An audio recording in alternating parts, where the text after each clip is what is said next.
उसको करामाती बाबा कहा जाता था। हर तरफ उसके चर्चे हो रहे थे। मेरी भी एक मन्नत थी। मेरी मन्नत पूरी हुई और मुझे साइकिल और फुटबॉल मिले। मेरे डैडी जमींदारों के खेतों में दिहाड़ी मजदूरी करते थे, लेकिन मेरी जिद के कारण मेरी मम्मी ने हाँ कर दी और मुझे साइकिल मिल गई थी। साइकिल को घर के अंदर लाने से पहले मैंने दरवाजे की चौखट पर थोड़ा सा सरसों का तेल टपका दिया, शुभ मानकर। मैं तो इतना खुश था कि मैंने एक हफ्ते तक साइकिल के प्लास्टिक ही नहीं उतारे। अब मुझे फुटबॉल भी चाहिए था, लेकिन मैं मांगने से संकोच कर रहा था, क्योंकि अभी अभी तो डैडी ने मुझे साइकिल खरीद कर दिया था।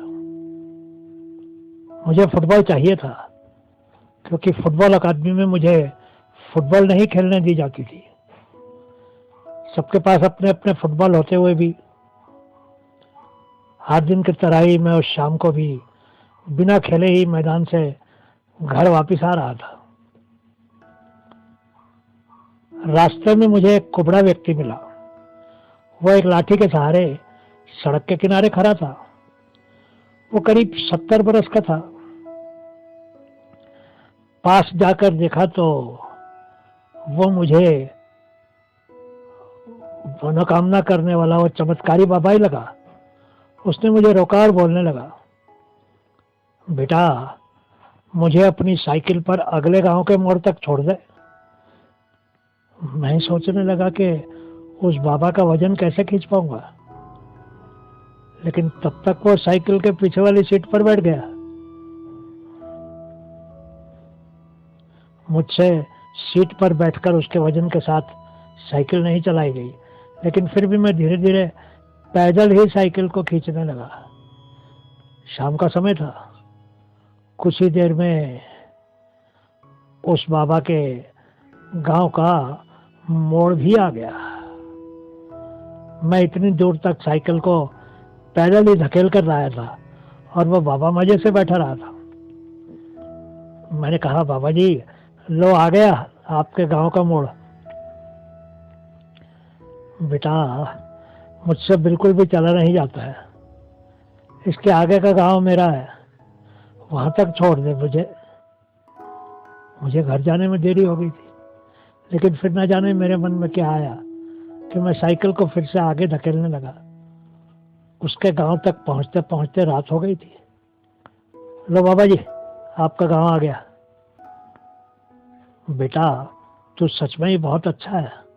भगवान तेरी हर तमन्ना पूरी करेंगे। लेकिन बेटा, थोड़ी दूरी मेरा घर है, बस वहां तक छोड़ दे। मैंने उसको फिर से बैठा लिया और आगे चल दिया। कुछ देर के बाद मैंने उस घर के सामने साइकिल रोक दी, जिस घर को उसने अपना बताया था। लो बाबा जी, आपका घर आ गया। पीछे से कोई जवाब नहीं आया। मैंने पीछे मुड़कर देखा तो हैरान हो गया, क्योंकि वो बाबा तो वहां था ही नहीं। पीछे की सीट पर एक फुटबॉल पड़ा था। मैंने देखा कि वो बाबा मजे से अपने पांव पर चलकर अपने घर जा रहा था। मैं खुश था, क्योंकि मैंने एक करामात अपनी आंखों से देख ली थी। मुझे यकीन हो गया कि ये वही बाबा था जिसके चर्चे गांव में होते थे। लेकिन जब मैं घर जाने लगा तो मैं हैरान हो गया, क्योंकि न तो वो बूढ़ा बाबा ही दिख रहा था और न ही मेरी साइकिल की पिछली सीट पर फुटबॉल थी। मैं तो घर आ गया, लेकिन मम्मी की डांट खानी पड़ी देर से आने के कारण। कोई करामात नहीं हुई थी, क्योंकि वो सिर्फ मेरा भ्रम ही था। मैं रोने लगा तो मेरी माँ ने मुझे गले से लगा लिया और मुझे मेरे कमरे में ले गई। मैंने देखा कि मेरे पलंग पर एक फुटबॉल पड़ी थी। मैं बहुत खुश होकर माँ से चिपट गया। माँ ने कहा, मेरे तो मन में बहुत खुशी है बेटा, लेकिन जा अब अपने डैडी से भी मिल ले। उन्होंने तेरी इस फुटबॉल को खरीदने के लिए आज 16 घंटे काम किया है। उनकी तबीयत थोड़ी खराब है। मैं दौड़कर अपने डैडी के पास गया, लेकिन पास जाते ही मैं रुक गया। मैंने उनके हाथों को देखा तो मेरी आंखों से आंसू गिरने लगे। मेरे डैडी के हाथों पर छाले पड़े हुए थे, 16 घंटे लगातार मजदूरी करके। बस उस दिन ही मुझे यकीन हो गया कि हमारे माँ बाप हमारी मनोकामनाएं पूरी करने के लिए साधु संत बन जाते हैं, और कभी हमको सही रास्ता दिखाने के लिए देवी देवता बन जाते हैं और करामातें दिखाते हैं।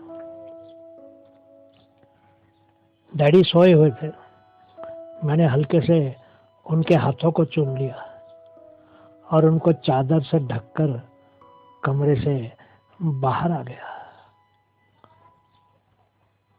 उस दिन मैं असली अपनों को पहचान गया था, और सब साधु संतों और बाबाओं से मेरा विश्वास हमेशा के लिए उठ गया था।